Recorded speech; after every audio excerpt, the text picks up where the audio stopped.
เอาสบายดีตอนนี้เราก็อยู่กับไอ้น้องสายซื้อปูเพิ่นก็มีฟาร์มไก่ไข่เพิ่นก็ย้ายมาอยู่นี่ก็ได้ประมาณ2 ปีบ่แม่นซื้อดินอยู่แถวนี้แล้วก็มาเลี้ยงไก่แล้วก็มีสระปลาพร้อมเฮาขี่รถเข้ามาแถวหน้านี่ก็มาตามทางมาตามคลองน้ำนานาเลยคลองน้ำนาเลยดินแดงนี่ก็จากกิโลเมตรจากนี้ไป13เหนือนี่ประมาณ7กิโลเมตรเนาะบัดนี้เขาเห็นเพื่อนตามทางเขาก็เลยแวะซื้อไข่แล้ววันนี้เขาถามว่าโอ้ขอไปถ่ายรูปแดงเพื่อนว่าโอเคแล้วเขาสิไปถ่ายรูปให้พี่น้องๆมึงเด้อเพื่อนฟาร์มไก่เป็นอะไรเอาไปไก่นี่เขาเก็บนี่11 โมงทุกมื้อวะแม่นแล้ว11 โมงปลาย11 โมงปลายทุกมื้อบ่แม่นแล้ว2ฟ้าข้างนี่ก็เป็นสระปลาเนาะสระปลาพร้อมไก่ไรไปไหนไก่เจ้าไก่หัน2,000 ตัวไก่ 2,000 ตัวไปลองมึงมีผู้ช่วยเก็บไข่อยู่ตีมือนี่มีลูก2 คนลูก2 คนเก็บซอยไก่ 2,000 ตัวก็หลายเลยเนี่ย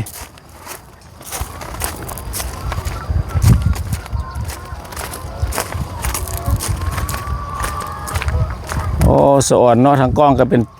สระปลาพร้อมเลี้ยงไก่ไปทางเทิงไก่ขี่ลงมาปลากินมันบ่แม่นแล้วโหได้เสียอย่างตัวเสียนี่นะลุงทึนทีเดียวมาครับว่าได้2 อย่างอาหารปลาก็ได้เกลือตอนเวลาเฮาสิออกหันจังคือโอ้ก็บ่ได้เลยเนาะบ่ได้เกลือหลายบ่ได้เกลือหลายแหมทางเข้าสวนไก่เพิ่นก็คักเฮ็ดคักได้เนี่ยเป็นน้ำไปโอ้ปลากำลังมาตอมเข้ามานี่แม่นั่นห้องเก็บเครื่องวะนี่บ่เก็บอันห้องใส่อาหารห้องเก็บไข่ใส่อาหารใส่ปูใส่อาหารไก่ห้องเก็บไข่ห้องใส่อาหารอันนี้ไข่นี่เก็บเมื่อวานนี่วะแม่นแล้วเตรียมไว้เมื่อวานนี่เอาเข้าไปดูบาดนี่โอ้เอามาไว้ที่นี่ก็มีไข่นี่นะมื้อนี้ลูกพักเฮียนโอ้มื้อนี้ลูกพักเฮียนเพิ่นมาซอยเก็บไข่ดีมื้อนี้เป็นวันเสาร์เด้เนาะลูกมาเก็บไข่ซอยไก่ 2,000 ตัวโอ้มีแต่ทหารคอแดงเว้ย2 ฟ้าข้างตัวนี้นะไข่นี่มันไข่เมื่อคืนนี่วะหรือคือไข่บางแดงนี่ไข่ตอนประมาณ8-9 โมงนี่แหละ8-9 โมงนี่วะเจ้า2 ฟ้าข้างเลยโอ้ไข่แล้วมันตกลงมานี่วะไข่นี่บ่เจ้าเวลามันไข่มันกิ่งลงมาเสืออันนั้นทางนี่สิวะแล้วจะเก็บตามนี่คักงามเนาะโอ้หลายตัวสังไข่ในคันบนหิวซอยนี่เก็บบ่ไหวดอกเจ้าน่ะว่า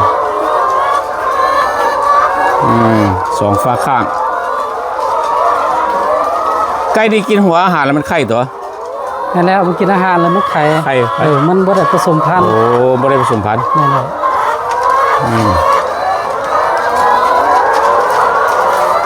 เสียงมันห้องอ้อม่วนดีเนาะคนเข้ามาแล้วมันคิดว่าเฮามาเกลือซั่นล่ะมันล่ะที่เจอนะวะมันเฮากิน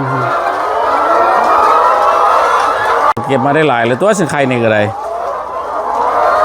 ตอนจังโมงจะสิเกลือมานี่นะจะน้อยเกลือวะเอาไข่ออกแล้วเกลือ12 โมงเกลือโอ้12 โมงเกลือเจ้าไก่นี่บ่ได้ออกไปใส่มันมีแต่ขังอยู่ตลอดเลยวะแม่นโอ้ไปใส่จนเวลาหมดมันก็เขาเลี้ยงไข่ขอถามที่เขาเลี้ยงนี่เขาเลี้ยงสมมติว่าไก่ตัวนี้นะ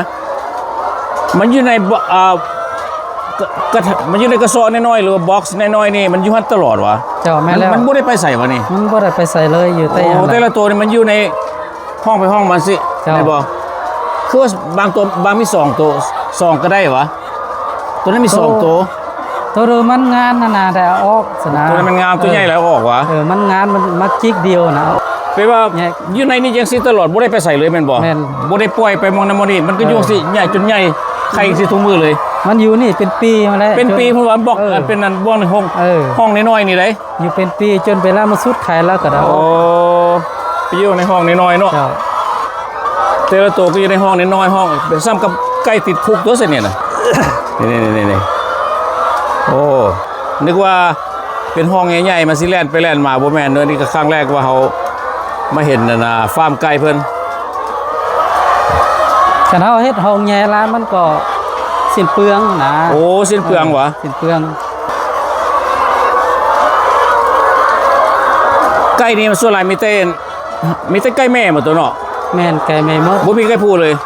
ไก่ผู้ก็มีลำตัวนั่นแหละ มันเซิงกันบ่ล่ะมี บ่ได้เซิง บ่ไป มันอยู่ในคอกมันเซิงบ่ได้ โอ้ต้นโตบักใหญ่แล้วมันเพราะว่ามันจีมก็ยังมันก็ยังใหญ่เพราะว่ามันสมมุติว่าไก่นี่มันออกไปข้างนอกมันสิย่างมันสิไปเป็นบ่ มันก็ไปได้แต่มัน มันค่อยไปวะ ถ้ามีดมันก็เอาเซ่นั่นแหละ โอ้เซไปวะย่างเซไปเซมา โดนไปหน้อยนึงแล้วมันจังไปดี แล้วมันจะไปได้มันค่อยย่างไป เพราะว่ามันบ่เคยสิ้นเคยกับภาคนอกบ่เคยสัมผัสว่าการ กันตัว ย่างมันสิย่างได้เลย ตัวมันแข็งแรงออกไปมันก็ไปดีคือกัน โอ้ ฮั ฮั ก ก เอาเซ่นึง โอ้นี่ลูกสาวเพิ่นเก็บได้หลายแตะแล้วนี่เก็บไปแตะหนึ่ง30 หน่วย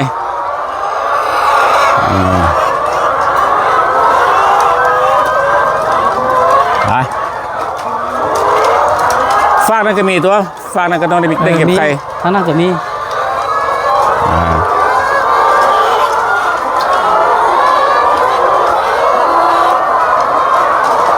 ยามกลางคืนมันนอนว่าไก่นี่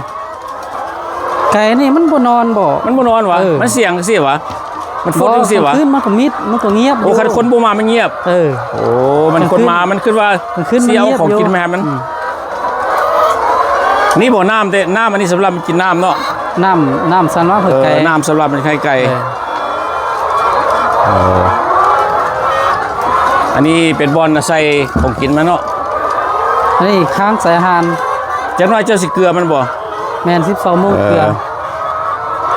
ไปเอาย่างไปฝากกับเมียเบิ่งไป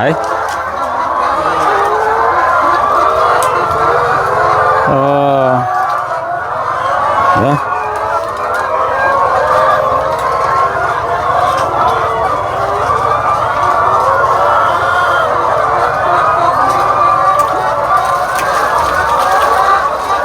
ทางล่างนี่มีปลาตัวสินี่นะ แม่นมีปลา เอาเจ้าไข่ให้มันกินวะทับไข่ไปเนี่ยมันลุกทับมันลุกทับไข่ปอก ไข่ นี่วะ ไข่โตมันบ่ดีฮะก็ได้ทับ เออเอาลงใส่เลย ถ้าเผื่อ ป ป ลา ลา มัน กิ กิ น น เลย ไข่ตัวสิเนี่ย อืม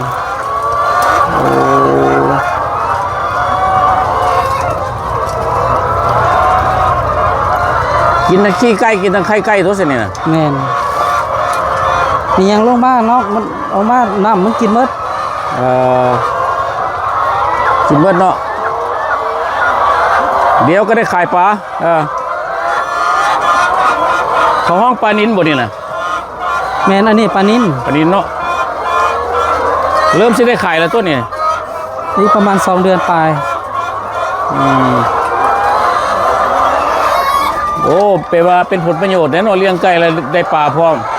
แล้วขี้ไก่ขี้ลงไปปลากินบ่นี่นะ ก็ใส่แต่ขี้เกลือปลาแล้วเขาบ่ได้เกลือ แปลว่าขายปลานี่ขายหลายๆบาทเดียวบ่เขาบ่ได้ขาย แม่ ขายย่อยๆบ่ขายวะดำโล2 โลจะบ่ขายวะ บ่ได้ขาย บ่ขาย ขาย เพราะ เป็น เพราะเนี้ยมันเป็นขายแล้วมีแม่ค้ามาเหมาขายเป็นนองเลยนะ หลายอย่างไป มี ฟัก แม่ค้ามารับซื้อเป็นแต่ละมือสุดหนึงก็ประมาณ7-8 มื้ออาทิตย์หนึงก็หมดสนะคำเอานะ โอ้ตัวนั้นบักใหญ่ตัวนั้นเป็นหลายกิโลที่ตัวนั้นน่ะโอ้ละลายกองไปแห้งหลายตัวนี้นะ ยี่กล่องฟ้ามาแห่งหลาย แห้งหลายตัวใหญ่เนาะตัวใหญ่ แค่อาหารบานเบิ่ง ๆอะไรก็ เอาไปเนื้อจะแค่อาหารปลาบานนะเบิ่ง ไป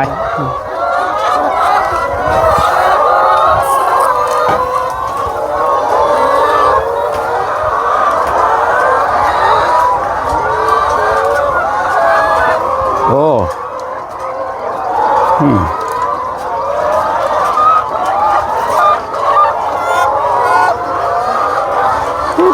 จิ๊บมันบ่ตอดมือเนาะบ่ตอดมือที่จับบ่ได้วะนี่โอ้ยบ่จับ เขาจะได้แปลแต่เลยจิปุ่ง ตอดมือ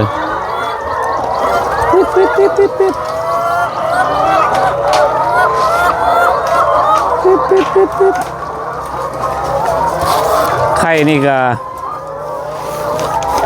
ใหญ่สมควรเด้อไข่นี่ก็ได้ตกลงมานี่โอ้เพิ่นเอาเสื้อกนี่ใส่เพื่อว่า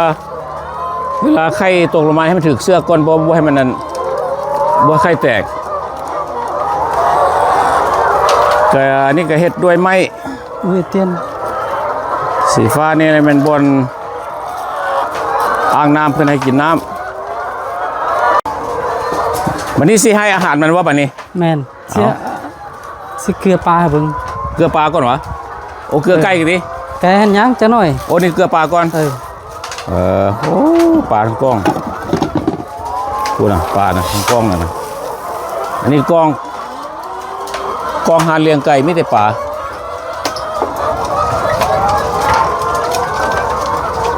อันนี้เจ้าของเขาจะเกลือปลาปะนี่เขาจะเห็นนั้นมันมาหรอวะโอ้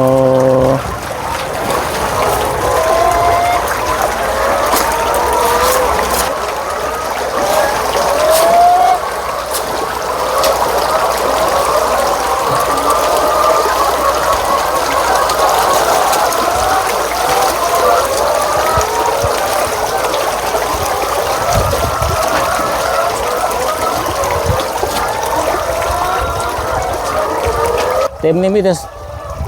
สระมีเต็มปลาเลยปลาไหลกว่าไก่โอ้ยบัดเพิ่นเอาปลาออกนี่สิขอมาถ่ายรูปให้พี่น้องเบิ่งตึมเด้อนี่เด้อโอ้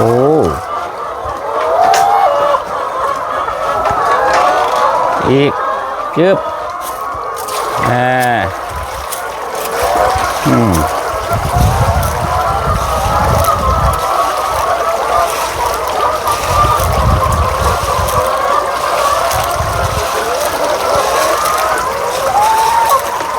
หลายแท่หลายว่า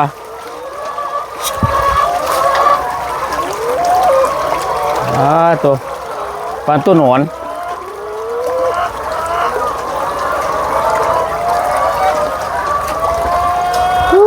หลายปลาตัวหนอนเนาะ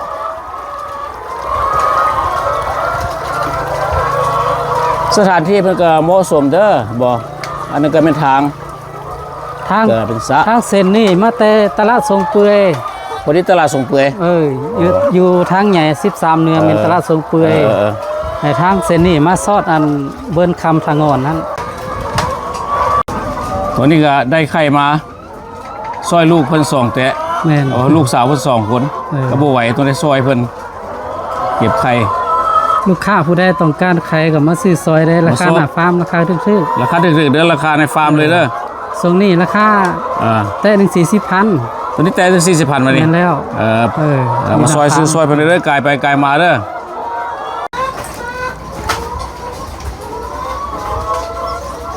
มื้อนี้เฮาเก็บมื้อนี้ได้นี่เนาะ แม่นเก็บมานี่ เก็บมื้อนี้ ก็ได้23แตะมานี่ มื้อนี้ได้23แตะแหมเป็นรายได้แล้วเด้ ตอนแรงอีก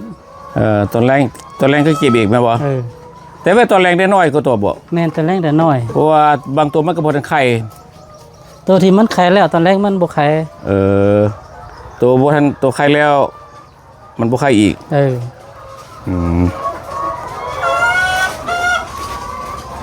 แค่อย่างบาดนี้เฮาขั้นตอนต่อไปสิเกลือมันบ่เพิ่นสิพาเฮาเลาะเล่นตามคลองน้ำไปฝากนี่ของเจ้านึงเนาะฝากนี่ก็ได้บ่ฝากบนทรายเฮานี่ของเจ้านึง ก็รู้มันของร้านทราย โอ้มีแต่พี่น้องๆกันตัวซั่นมาเฮ็ดอยู่เนี่ยสระกระกวงเด้สระเจ้าเนาะเจ้าบ่เวลาฝนตกมานี่มันเป็นจังได๋ขึ้นถึงพี่ว่าน้ำนี่ บ่เมื่อคืนมาแล้วมันก็ออกไปทางนั้น มันมีทางออกอยู่บ่ มันมีอ่านคลองอัน คลองชลประทาน แม่นน้ำมันจะเข้ามาแจนี้แล้วออกไปทางนั้นมันมีน้ำเข้าน้ำออกเจ้าของเพิ่นพาย่างเลาะอ้อมสระ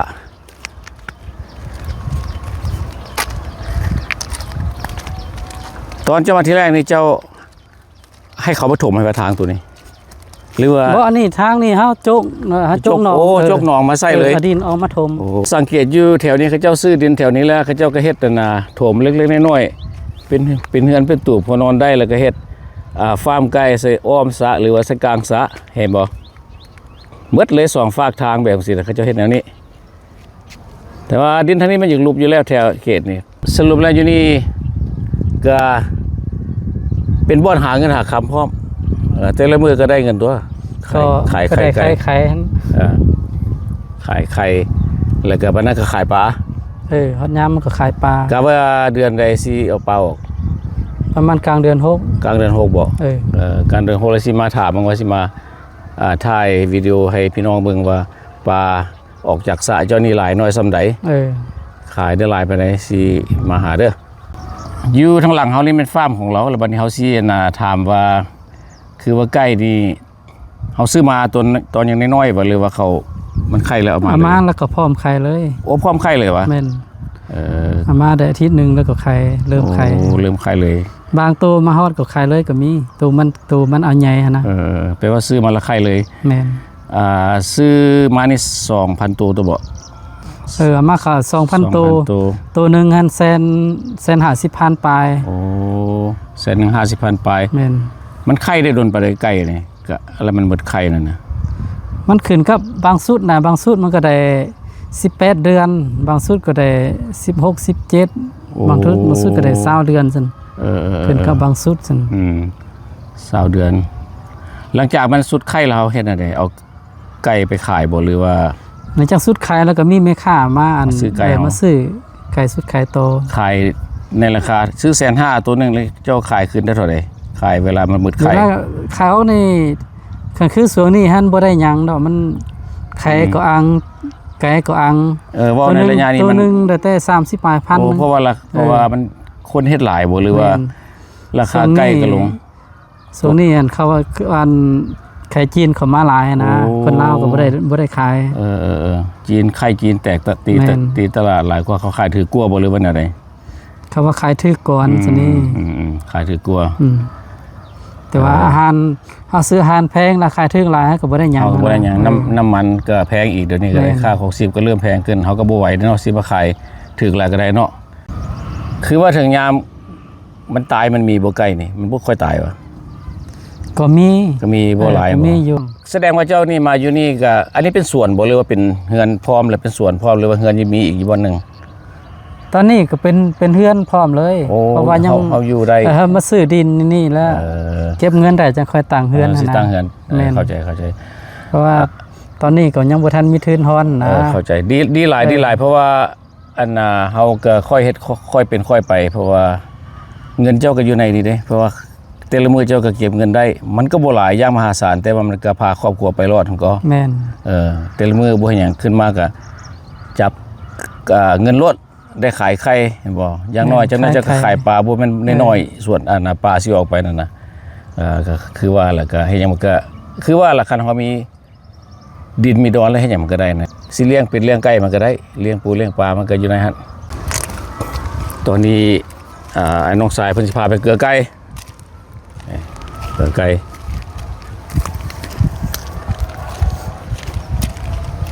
สถานที่เจ้ามันเหมาะสมเพราะว่าอย่างมันใกล้ๆทางนี่เลยเด้นี่เหมาะสมดีเลยมันใกล้ทาง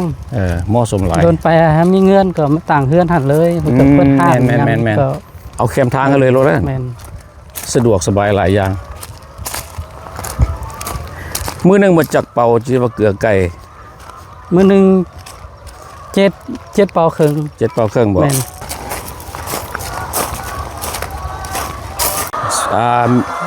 เมียเพิ่นเกลือไปแล้วแต่ว่าไอ้ผัวเพิ่นกำลังสิซอยเมียบัดนี้โอ้ไก่นี่ก็กินหลายตัว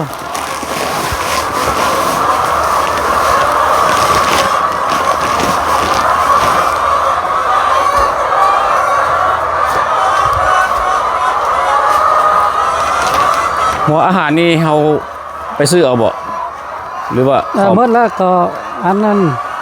ตัวแทนนำมาส่งให้มาส่งให้แต่เฮาต้องแลกเงินให้เขาแม่นเพราะว่าซื้ออยู่ลาวนี่อาหารหัวอาหารนี่ผลิตอยู่ลาวไก่นี่ก็เขาก็ผลิตอยู่ลาวแต่ว่าคนโอ้ไก่ก็ผลิตอยู่ลาวแต่เป็นคนไทยมาเลี้ยงโอ้คนไทยแม่นมาเลี้ยงไก่อยู่ลาวแสดงว่าผลิตอยู่ลาวเนาะแม่น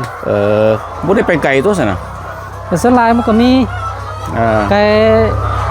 ส่วนหลายลักก็มี3สบายดี3-4บริษัทเลี้ยงนะเมียเพิ่นเกลือไก่ลองดูมีปลาดัง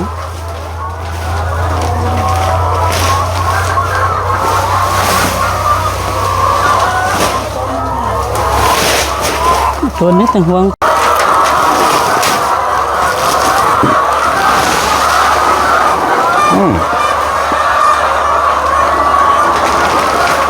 สำนานเนี่ยเฮ็ดหยังก็เฮ็ดทุกมือก็สำนานคุณ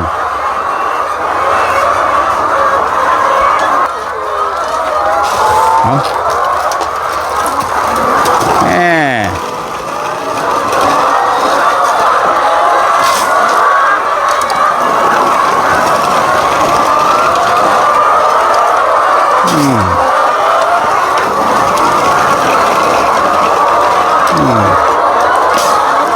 ต้องได้ซอยกันเด้อแบบนี้เพราะว่าผู้เดียวบ่ไหว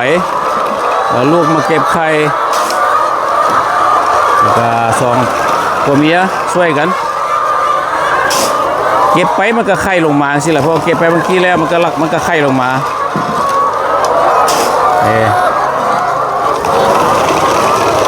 ต้องได้มาเก็บเลย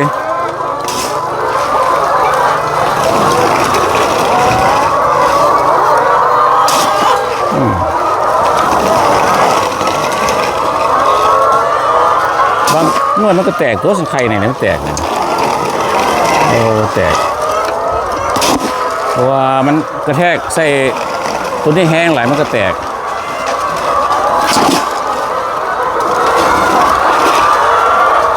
โอ้ตอนนี้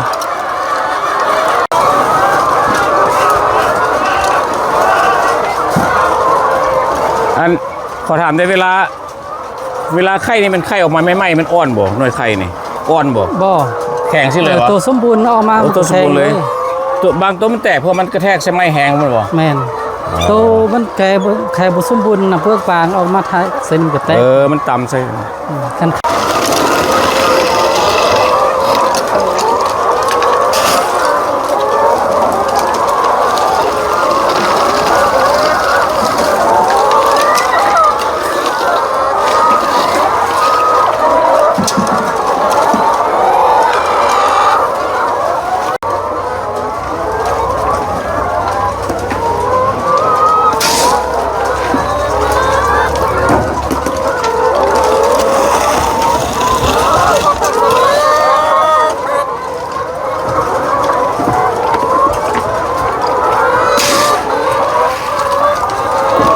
เฮ็ดอย่างก็บ่ได้ง่ายเนาะพี่น้องเนาะ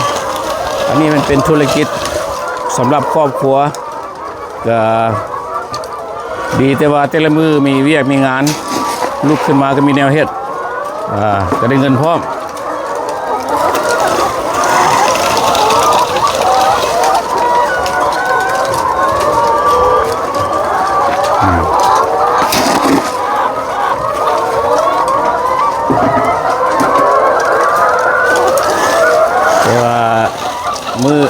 แต่ละมือมาเก็บไข่ก็ต้อง11 โมงครึ่งแล้วก็12 โมงเกือบแบบนี้นะต้องให้ถือเวลาเปี้ยเลยบ่ได้วาซิซ่าเวลาต้องตรงเลย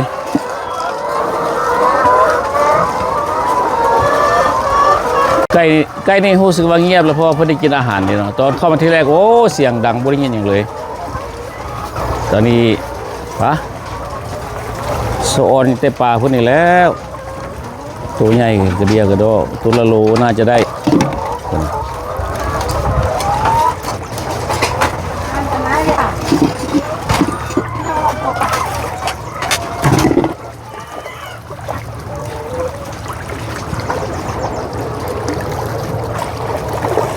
ดีไอ้น้องสายเพิ่นเอาหัวอาหารมาส่งเอาจากเป่าดิมื้อนี้สร้าง40จักเพิ่นเอาเท่าใดมาหู40เป่าบ่เพิ่นก็นำหัวอาหารก็มีนำส่งตลอดว่าต้องการจากเป่าก็แม่นมาเลยเพิ่นก็ใส่รถพิกอัพคันนั้นมาส่งให้บ่ขอแถมได้อันเป่านึงเท่าไหร่อันหัวอาหารนี่อาหารไก่เป่า1 248,000 248,000มื้อนี้เฮาเอา40เป่าแม่นแล้วมื้อนึงเกลือ7 เป่าครึ่งบ่จะบ่7 เป่าครึ่งก็ถือว่าไอ้น้องสายเพิ่นใจดีเนาะเพิ่นอนุญาตให้มาถ่ายฟาร์มไก่เพิ่นไก่แม่ไข่เขาจะห้องไว้นั่นเนาะขายไข่อยู่แคมทางเลย แล้วก็ ลูกค้าผู้ใดต้องการก็มาซื้อซอยได้ มาซื้อซอย ยัง เพิ่น ทุ่ง เด้อ ยังยากมาอุดหนุนซอยเด้อ นั่นแหละไกลไปไกลมา